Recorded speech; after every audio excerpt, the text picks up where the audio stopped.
Hi guys, welcome back to my channel. আবার নতুন একটা ভিডিও নিয়ে চলে আসলাম তোমাদের মাঝে। সো গাইজ, আজকের ভিডিওটা হচ্ছে আজকে 9ই আগস্ট, রাখি বন্ধনের দিন। সো আজকে আমার দিদিরা আমাকে রাখি বেঁধে দিয়েছে, তাই একটা ভিডিও করছি আমি। এই দেখো, এই যে আমার দুই দিদি এই যে আমাকে রাখি বেঁধে দিয়েছে।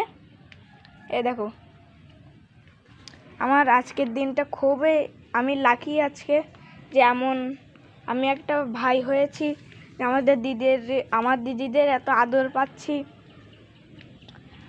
আমি খুবই গর্বিত। গাইজ, আজকে ভিডিওটা এই নিয়েই আমি ভিডিওটা করছি। সো গাইজ, তোমাদের আমি দুঃখিত যে আজকে রাখি বান্ধাটা তোমাদের আমি দেখাতে পারিনি। তো গাইজ, এর জন্য আমি দুঃখিত। তো গাইজ, আজকের মতো এখানেই ভিডিওটা কমপ্লিট করছি। তো গাইজ, পরের নেক্সট ভিডিওতে আবার তোমাদের সাথে আমার দেখা হবে। সো গাইজ, সবাই সুস্থ থাকবেন, ভালো থাকবেন। সবাইকে টাটা, বাই বাই, সি ইউ।